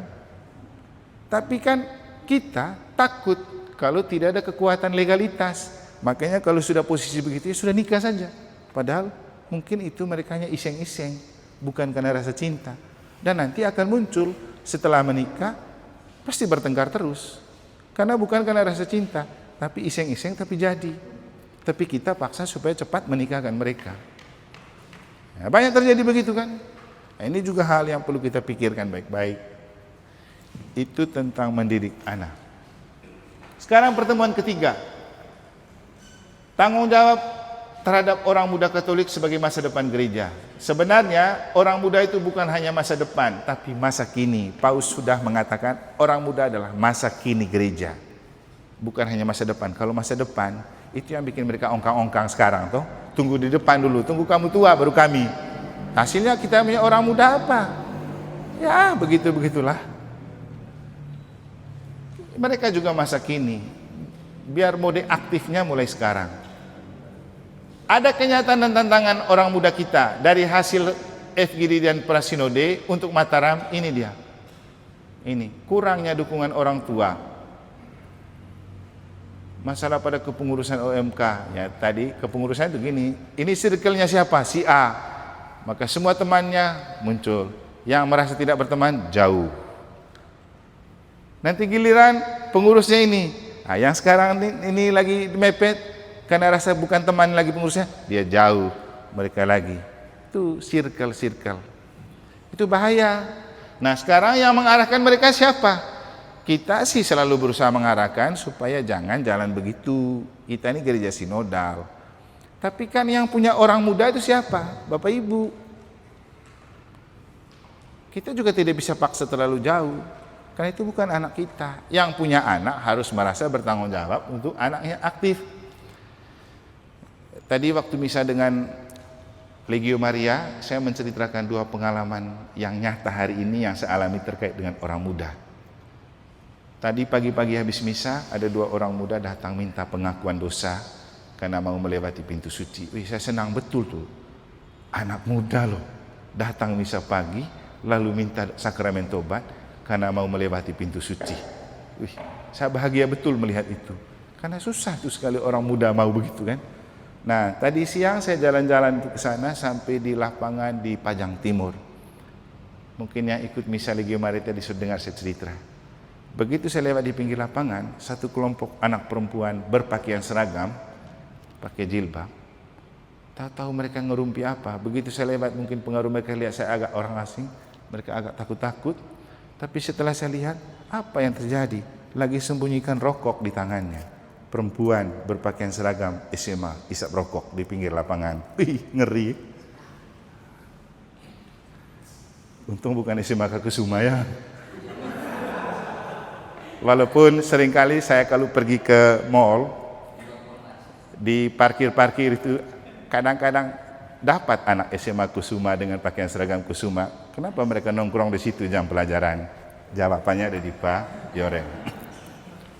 Saya hanya komentar saja, karena saya pernah mengalami dan menjumpai itu. Nanti di sana boleh omong di sekolah ya, kenapa sampai kecolongan begitu? Kan tidak enak lihat tulis SMK baru nongkrong di tempat kayak gitu jam sekolah. Bukan karena benci ya, karena cinta. Jadi itu kenyataan OMK kita, dan kenyataan lain bisa kita lihat sendiri. Solusinya, bangun soliditas dan solidaritas OMK. Makanya kita sering kumpul-kumpulkan mereka. Dulu saya kumpulkan mereka di situ, tapi kita punya anak nih kan, kalau kita buat baik itu istilahnya diberi betis hendak paha. Sudah dikasih paha mau di hati lagi. Sudah kita akomodir mereka, habis itu mereka salah manfaatkan kita punya kebaikan dengan sebebas-bebasnya juga mereka. Hei, jenis kayak gini bagaimana ya? Nanti kalau kita omong di orang tuanya bilang kita jadi tukang lapor lagi. Serba salah kita. Tapi saya pikir begini, kalau kita sudah tamat SMA, bukan anak kecil lagi, coba dewasa sedikit berpikir kan. Tapi ya susah juga menemukan kedewasaan berpikir dalam diri anak-anak zaman sekarang. Karena memang kita orang tua juga, kalaupun sudah dewasa umurnya, belum tentu dewasa berpikirnya kan.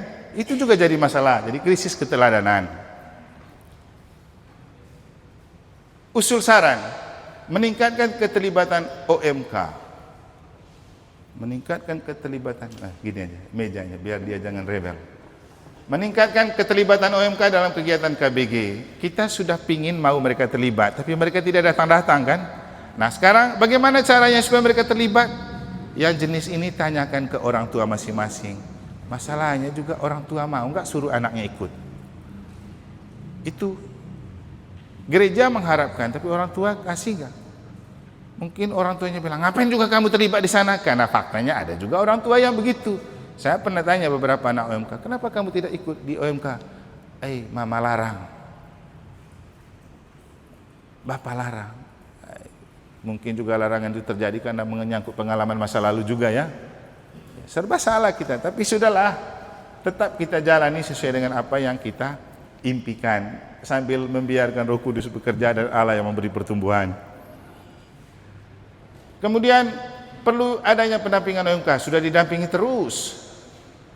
Membentuk kepengurusan OMK di tingkat lingkungan maupun KBG. Nah ini nih, adakah? Siapa yang memulai? Di Paricar itu banyak dia punya orang muda di sana.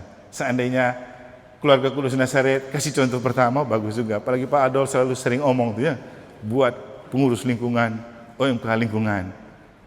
Coba yang banyak-banyak itu kasih contoh dulu, bentuk pengurus OMK lingkungan. Kalau di KBG yang banyak usia lanjut, tidak bisa yang tua kita anggap sebagai OMK lagi. Kemudian sosialisasi tentang kegiatan maupun keberadaan OMK. Ini juga masalah, karena tidak ada sosialisasi juga di lingkungan dan KBG. Mau sosialisasi juga mereka tidak muncul kan? Kita mau ngomong sama siapa? Itu jadi masalah. Kitab suci tentang pertemuan ketiga, kitab suci ambil dari Titus 2:10. Ini dia punya beberapa kata kunci terkait orang tua. Orang tua harus jadi teladan bagi OMK. Ini dari kitab suci nih.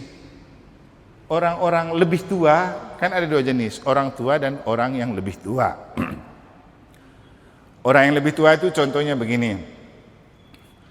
Trino itu orang yang lebih tua dari Fraternino, maka Trino harus jadi teladan untuk Fraternino, walaupun dari segi jabatan Fraternino lebih tinggi dari Koster. Tapi sebagai orang tua, usia yang lebih tua, dia harus jadi teladan. Nah, cocok, karena Fraternino selalu panggil Kak Trino.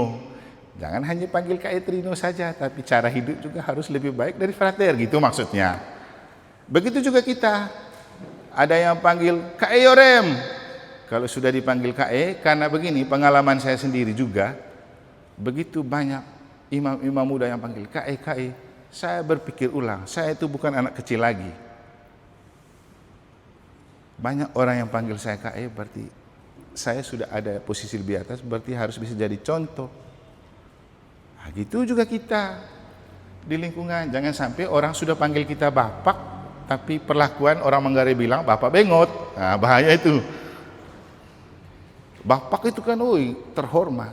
Tapi kalau bahasa Manggarai bapak bengot artinya linglung. Masa jadi bapak linglung? Sudah dipanggil bapak baik-baik lalu kita error lagi. Itu namanya bapak bengot. Ada dua kalau bahasa Manggarai itu. Bapak bengot atau bapak bail. Bapak bengot itu kayak linglung, bapak bail itu sudah keterlaluan bengotnya. Tuh. Kasihan kan di depannya sudah ada bapaknya. Kalau Trino belum bapak Trino, dia cukup KS ya. Kalau Kanis sudah bisa bapak Kanis karena dia sudah punya anak. Jadi kalau sudah dipanggil bapak, si Kenji panggil papa, kita sudah bapak pak. Tidak sama lagi dengan Trino yang belum dipanggil bapak. Itu juga mempengaruhi cara dan tingkah laku. Tanggapan kita. Oh ya, yang ketiga, OMK, be yourself, jadilah dirimu sendiri. Ini nih, harus bisa menjadi diri sendiri dan punya harga diri. Saya pernah bilang beberapa anak OMK, saya tanya, kamu pernah pacaran? Iya. Sama siapa? Sudah punya kerja? Enggak. Saya bilang, kasihan ya kalau kamu cantik baru kamu pilih pacar asal-asal punya, kerja tidak jelas, sekolah tidak jelas. Artinya kan memang tetap menghargai manusia, tapi kau juga harga dirimu sendiri.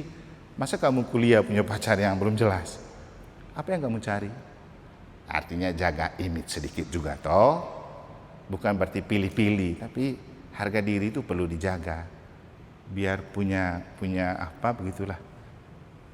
Tidak dihargai dengan barang, tapi dihargai karena punya harga diri.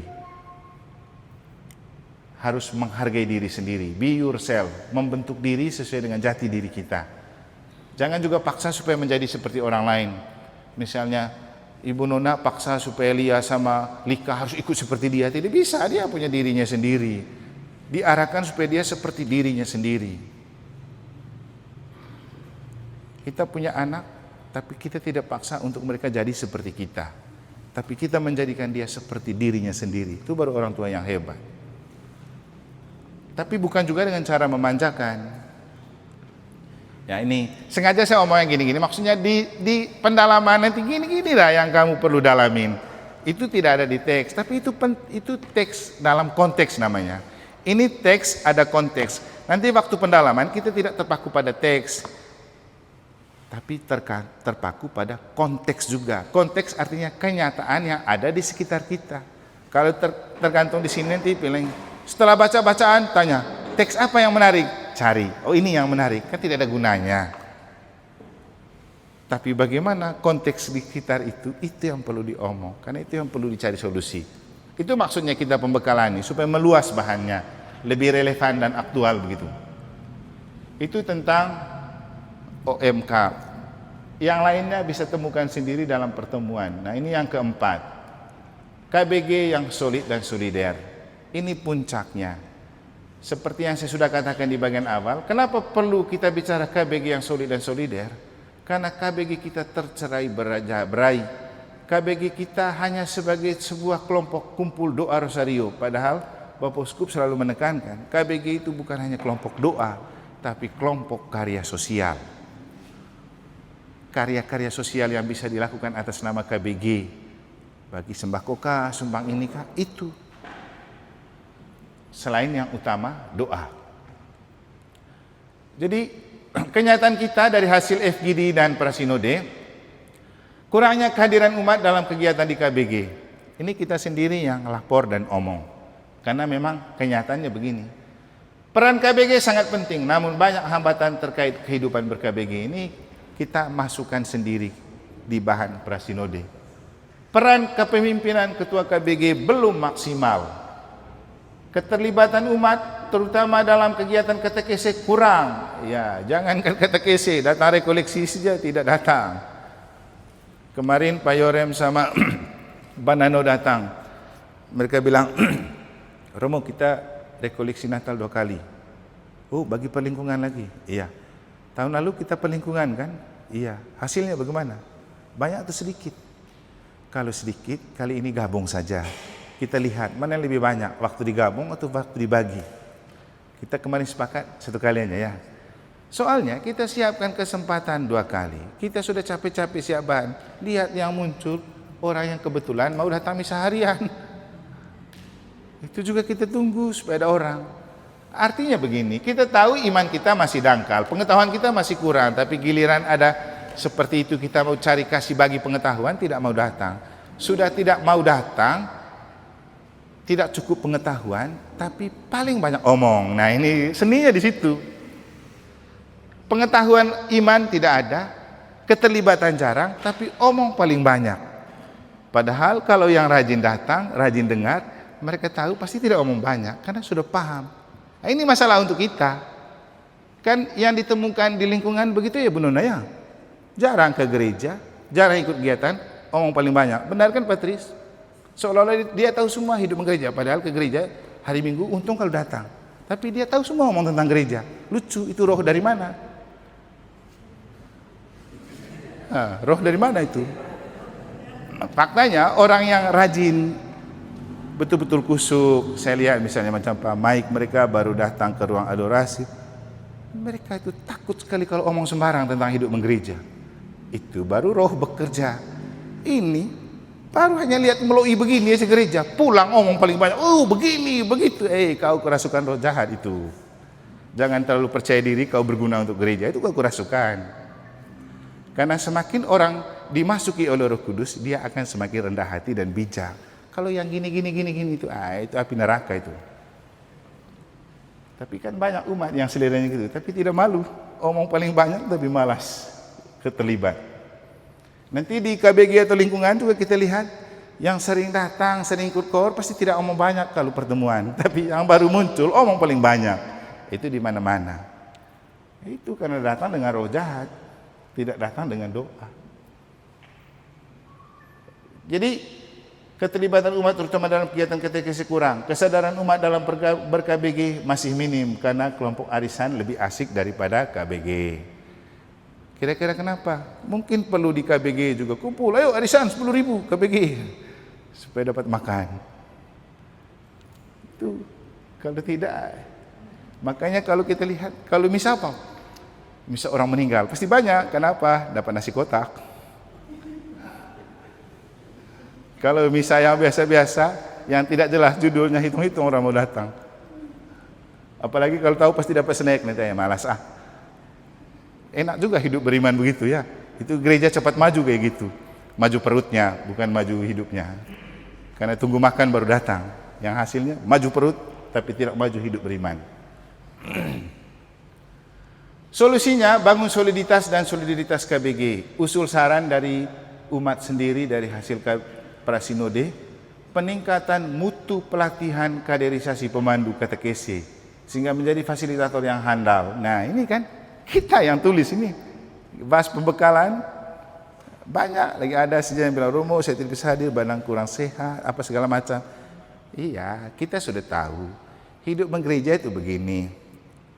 Kalau urusan-urusan yang seperti begini, moga-moga hujan turun rintik sedikit saja. Itu sudah alasan kita tidak pergi. Hujan. Tapi coba kalau arisan, kau mau hujan lebat, cari mantel kau jalan. Loh, berkorban. Atau di pesta hajatan nikah, kita masuk panitia. Mungkin karena nanti dikasih pakaian seragam ya. Kan gitu. Orang semangat sekali. Panitia apa pernikahan? Muncul, rajin. Dia lupa kalau dia kerja, bisa izin. Tapi kalau urusan gereja, banyak betul alasan. Cari-cari lagi.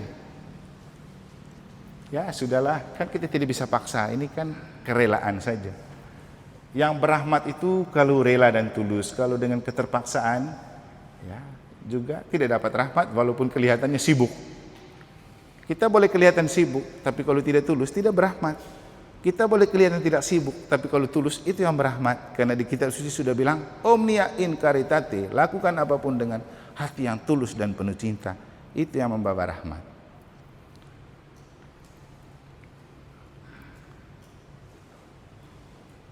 Kemudian meningkatkan peran guru agama, katekis atau umat yang dilatih khusus untuk lebih aktif lagi di KBG. Seandainya kita mau cross check nih, yang datang ini kira-kira berapa guru agamanya ya? Atau yang masuk penyuluh ini yang datang ini berapa?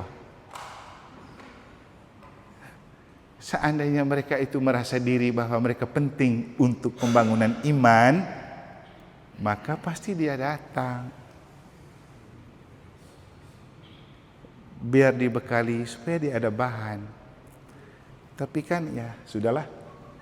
Nanti kalau mau banyak bilang romonya cerewet, otoriter apa segala macam, sudah. Meningkatkan peran aktif ketua KBG sebagai penggerak KBG dan peran serta ketua lingkungan dan pastor paroki untuk memotivasi umat terlibat dalam KBG. Tadi sudah kita omong. Masalahnya bagaimana ketua KBG bergerak? Ketua lingkungan saja tidak jelas. Baru jelas kalau ada surat permohonan menikah. Saya lihat siapa ketua lingkungan? Oh ini. Ketua lingkungan masih dia nih ya, tapi kalau rapat tidak pernah datang. Tapi heran juga tidak punya rasa malu. Ya. Kitab suci yang dipakai untuk KBG yang solid dan solider itu dari Kisah Para Rasul bab 2 ayat 41 sampai 47. Cara hidup para rasul. Ini kata kuncinya. Mereka bersatu, berkumpul, tekun berdoa bersama. Bukan hanya tekun berdoa ini. Beda antara tekun berdoa dan tekun berdoa bersama. Orang boleh tekun berdoa sendiri terus 1 kali 24 jam datang ke ruang adorasi, tapi kalau pulang itu dia tidak terlibat di KBG dan lingkungan, bohong. Bohong, saya bilang memang. Jangan kita bangga diri paling rajin ke ruang adorasi, tapi di KBG dan lingkungan kita tidak aktif. Ya, angguk-angguk Pak Ferry. Benar kan Pak Ferry? Saya lihat beberapa itu rajin sekali dia di ruang adorasi. Giliran di KBG dan lingkungan saya tidak lihat dia muka. Ini jenis apa nih? Dan sampai ini gaya Farisi jenis baru. Kan harus terpercik kita punya kerohanian itu kan dengan terlibat. Itu baru menjadi tanda dan sarana keselamatan. Ya maaf, yang saya lihat tuh macam Pak Nuri sih di jam 10 dia rajin absen sudah di ruang adorasi. Karena setelah itu memang dia terlibat di lingkungan PSE. Ya kan iman tanpa perbuatan mati, perbuatan tanpa iman sia-sia. Jangan kita asik sendiri saja kita kudus. Tidak, kita kudus sendiri tidak ada gunanya kalau kita tidak membuat orang lain juga selamat. Itu, jadi bertekun dalam doa bersama, bukan bertekun dalam doa saja. Sama juga, saya lihat ada beberapa orang, seringkali saya tanya, yang itu punya suami atau tidak ya? Kok Romo tanya begitu? Soalnya saya lihat sendiri terus datang. Kau mau selamat sendiri, kau punya suami, tidak perlu diselamatkan. Kan tidak ada gunanya kau datang rajin misa kalau sendiri, padahal suami kau simpan di rumah. Jadi untuk apa kita punya kekudusan kalau tidak berguna untuk orang? Makanya Bapak Ibu, saya tidak mau mengatakan diri saya kudus. Kita semua dalam proses pengudusan. Tapi kalau namanya sudah namanya misa dan doa, saya harus kusuk dan serius menyiapkan. Saya tidak mau buat asal buat saja, yang penting sudah dibuat. Misa oke, setengah jam sudah, yang penting sudah selesai. Bukan masalah itu. Apakah dengan misa itu bisa membuat orang menemukan Tuhan? Bukan menemukan jadwal misa. Makanya kalau saya pimpin misa itu memang saya tidak suka ada kusuk-kasak tuh. Biar kita kusuk doanya kan. Kita rasa betul-betul kita bersama Tuhan. Ada yang lain kan kita mau kusuk, bertingkah lagi di gereja. Untuk apa kau datang? Juga di gereja itu ada saat-saat hening, perlu. Nah, seperti pertanyaan tadi kan memang hening itu setelah semua orang komuni, hening. Kita Romo juga duduk, ada doanya. Waktu komuni kenapa tidak doa pribadi? Ya namanya komuni, kita itu santap komuni yang dipecah-pecahkan dari satu tubuh. Kita dibagi-bagi. Maka jangan egois. Kalau kau sudah dapat, kita kan tidak seperti binatang. Kita sudah dapat lari, kita punya nanti sudah dapat. Tidak. Kita itu komuni, namanya komunio, persekutuan. Maka benar tadi penjelasan strategi setelah terima komuni bukan untuk doa pribadi. Orang bernyanyi bersama-sama, berdoa bersama-sama. Komunio, persekutuan. Itu benar. Setelah semua selesai, baru kita hening. Itu. Makanya saya kadang-kadang kan kalau frater masih cuci piala, saya ajak itu doa salam Maria itu. Karena masih ada proses yang lain masih komuni. Jadi isi dengan nyanyian atau doa bersama. Setelah semua selesai, boleh kita hening untuk meresapkan. Kami juga ada doanya, itu aturannya. Tapi kan nanti kalau saya omongkan, baru lagi nih. Dulu tidak ada begini. Ya sudah. Itu masalah utama. Jadi ini tekun berdoa bersama, berbagi, bersaksi, dan ini saya selalu bilang, kenapa kamu tidak mau misa KBG? Ada yang bilang stipendiumnya Romo terlalu mahal. Siapa yang pernah kasih standar stipendium? Cerita di luar katanya stipendium. Siapa yang pernah kasih standar stipendium? Yang penting misa. Dan yang penting dari misa itu kolekte. Karena hosti dan anggur itu kita makan. Kolekte itu untuk hosti dan anggur. Stipendium ada di kanon. Karena itu kewajiban. Tapi tidak dipaksakan berapa banyak. Bukan karang-karang. Tapi juga tidak dipaksakan. Ada tidak ada itu kan rahmat. Yang penting misa. Ini nih. Pecahkan roti bersama, bergilir. Di misa KBG itu penting. Ini bukan asal-asal, ini kitab suci. dari Kisah Para Rasul. Nah, silakan lanjut di KBG dalam pertemuan. Harapannya KBG makin solid dan solider, makin hidup dan terlibat dalam hidup doa dan karya sosial. Itu saja, sekian dan terima kasih. Kalau ada pertanyaan boleh, kalau tidak silakan melanjutkan dengan pendalaman di masing-masing KBG. Yang pasti mau tepuk tangan, ya tepuk tangan sudah. Yang pasti yang saya omong tidak ada di sini. Kamu cari di Google juga tidak ada. AI juga tidak bisa beri jawaban, karena ini hasil pergumulan pribadi lewat doa dan karya Roh Kudus yang bernama intuisi dan discernment. Intuisi itu kemampuan intelek untuk merefleksi, discernment itu karya roh yang bekerja di dalam kemampuan kita. Dan itu AI tidak bisa buat, Google tidak bisa buat, hanya orang tertabis yang bisa buat, seperti yang saya sudah buat. Sekian dan terima kasih. Kalau ada pertanyaan boleh. Terima kasih Romo atas materi yang diberikan. Apakah ada dari Bapak Ibu yang mau mengajukan pertanyaan? Ini kesempatan baik. Ada Bagi Mr. Giris Sitohan. Baik, selamat malam, Suster dan Bapak Ibu semua. malam. Kebetulan di sini juga ada ketua-ketua lingkungan, ketua-ketua KBG. Nah, saya mau bertanya terkait apa yang menjadi keputusan kami dari liturgi kemarin, karena masih ada yang berkomentar bahwa ini masih butuh diskusi lagi. Nah, kebetulan ini juga kan butuh keaktifan dari KBG terkait dengan korum kemarin untuk misa harian itu. Saya mau, memang ada beberapa lingkungan yang sudah banyak yang sudah kirim, tapi ada satu dua yang belum tata lingkungannya. Minta kejelasan, mungkin bisa dijawab sekarang, mungkin ada lingkungan yang berkeberat. Terima kasih. Terima kasih Dr. Giris. Ya.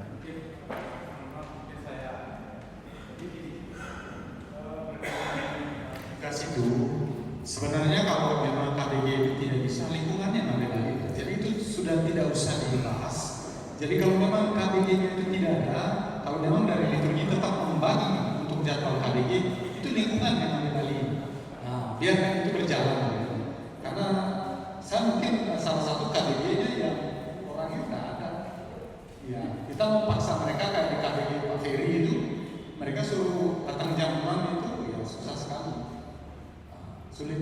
Jadi mungkin itu saya pikir tidak perlu dibahas, karena kalau memang KBG ini tidak bisa dapat tugas, lingkungan yang bertanggung jawab. Jadi tetap melalui lingkungan. Mungkin begitu. Terima kasih.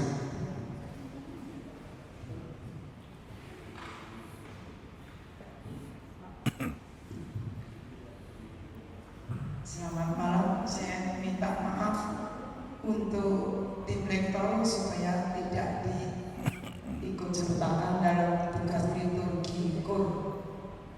Terima kasih. Baik, menjawab sedikit tanggap Om Tris punya. Jadi memang ada beberapa lingkungan itu yang tahu dia punya anggota lingkungan itu tidak banyak, sehingga mereka itu gabung dengan dua lingkungan, dua KBG. Tapi mereka cantumkan. Jadi satu tanggungan itu ada dua KBG di dalamnya. Ada juga yang kasih nama lingkungannya aja, tergantung kemampuan. Biar kita punya data dan bisa kita susun. Itu maksudnya. Oke, nanti yang ini kita kan punya 29 KBG ya. Nah, nanti perhatikan lagi anggota KBG itu seputar 10 sampai 15. Kalau sudah lebih dimekarkan saja. Ini juga penyampaian kemarin dari Bapak Uskup. Karena kita temanya KBG. Nanti dalam kenyataan kalau kesulitan ya boleh seperti Patris bilang, itu kan juga di bawah koordinasi lingkungan untuk KBG-nya. Jadi bisa mengisi kekosongan dan kekurangan. Tapi dengan kita bicara KBG yang terlibat solid dan solider ini, diharapkan supaya kita hidupkan KBG itu. Itu maksudnya. Jadi kita himbau kepada umat, kita hidupkan KBG. Dalam kenyataannya kita minta bantuan KBG lain di dalam lingkungan atau bahkan antara lingkungan. Yang penting judulnya tetap punya KBG-nya. Sehingga tugas-tugas itu, seksi liturgi tetap bagi 29 KBG itu. Nanti bagaimana saja dia mensiasati, yang penting petugasnya dari KBG itu dan tidak perlu lagi dipersoalkan dan diperdebatkan. Tinggal dia mensiasati dengan cara seperti apa, itu urusannya dia secara internal, biar adil dan merata. Karena prinsip liturgi itu dan gereja sinodal itu makin mengaktifkan sebanyak mungkin orang untuk berpartisipasi dalam rangka persekutuan dalam misi. Kan persekutuan, partisipasi, misi. Itu target kita. Jadi bahwa dulu-dulu begitu, ya memang begitu. Justru karena itu makanya kita pikir tentang gereja sinodal. Ada lagi? Kan tidak bisa kita terjebak dalam hal yang sama terus, kan harus ada yang berubah begitu. Dan kita ini kan diharapkan jadi generasi agen perubahan. Tidak ada lagi bilang, ayo Romo dari dulu begitu. Iya, dari dulu begitu. Sekarang kita yang sekarang ini mau nggak gitu terus? Harus ada sesuatu yang baru yang kita wariskan sebagai kenangan dalam karya di dalam gereja. Wih, zamannya mereka dulu dirampingkan loh itu KBG. Zaman mereka itu KBG sudah hidup. Gitu. Sama dengan kita cerita sekarang. Zaman kami masih muda dulu, Mudika itu, oi mantap. Tuh maksudnya, biar ada cerita dari generasi kita. Kalau ada lagi silakan, kalau tidak ada, masih, oh ya, percaya. Selamat malam, Romo. Tadi saya mendengar bisa KBG. Kebetulan kami di lingkungan Karantina belum pernah bisa KBG. Ini usulan yang sangat bagus sekali dari Romo. Tahun 2026 mungkin kita bisa adakan, mungkin bisa KBG. Apakah nanti Romo tidak kerepotan kalau semua KBG tidak bisa? Terima kasih. Oke, yang penting minta dulu baru kita atur. Ya, kalaupun nanti susah waktu kita bisa atur. Yang penting gini, KBG-nya hidup dan ada itu misa KBG, bahwa di dalamnya nanti undang teman-teman dari lingkungan, itu urusan berikut. Yang penting judulnya misa KBG, supaya KBG-nya makin solid gitu maksudnya. Ya, jadi para ketua lingkungan kalau ada misa yang punya KBG, kasih saja misa KBG. Boleh undang teman dari semua lingkungan, tapi judulnya tetap punya KBG itu. Sekaligus kita menghidupkan KBG maksudnya. Nanti waktunya kita bisa atur ya. Nah, yang gini-gini kan bagus, ini namanya inovatif dan memang cocok dengan tema. Ada lagi? Ya, sementara begitu kan kita masih ada evaluasi dan penyusunan program ini. Paling penting untuk kita pendalaman kurang lebih bahannya seperti tadi. Nanti kalau lupa kan nanti saya akan upload juga di YouTube, ini sudah direkam. Kalau mau cross check lagi dan kita lupa, supaya terdokumen dan bisa didengar oleh mereka yang belum datang kalau mereka butuh. Tapi biasanya saya punya bahan itu laris di tempat lain, kurang laris di Mataram. Ya, di TikTok itu sampai ribuan orang nonton dan orang merasa senang semua mendengar itu. Sampai beberapa ribu. Itulah definisi dari seorang nabi dihormati di mana-mana kecuali di parokinya sendiri. Kalau tidak ada, biar kita doa penutup. Bagaimana Bapak Ibu, ada pertanyaan lagi? Tidak ada. Ya, terima kasih Romo Emma atas materi yang sangat baik. Jadi kami dari Katekese mengharapkan materi ini secara utuh dapat diberikan kepada para anggota keluarga kecil secara khususnya, agar pertumbuhan iman gereja paroki kita semakin baik. Mari kita semua menyiapkan hati untuk berdoa. Mohon calon Romo calonnya atau berapa?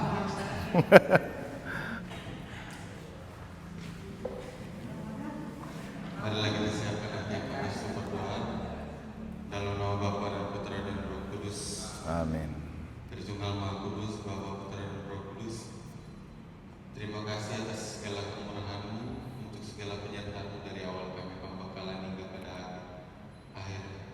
Di saat ini, semoga apa yang kami dengarkan, materi yang diberikan oleh Romo Eman bisa menjadi pegangan bagi kami, bekal kami, agar kami bisa menjadi seorang fasilitator yang baik dalam menumbuh kembangkan iman dalam KBG, OMK, dan kami dan di dalam masyarakat sekitar kami. Sekarang juga kami ingin kembali ke tempat kami masing-masing. Lindungilah perjalanan pulang kami hingga sampai ke tempat kami masing-masing. Kita mohon berkat-Mu dari tangan Imam Romo Eman. Tuhan bersamamu. Kita sekalian perjalanan pulang malam ini dan istirahat kita, keluarga-keluarga kita, umat kita, dan seluruh karya pelayanan kita dalam pendalaman bahan AAP ini di saat-saat selanjutnya bersama segenap umat di KBG dan lingkungan, dibimbing, dilindungi, dan dilimpahi oleh berkat Allah yang Maha Kuasa, Bapa dan Putra dan Roh Kudus. Damai Tuhan bersamamu. Oh ya, foto dulu katanya. Sini. Ada Komsos mau fotoin kita. Kesini semua di tangga.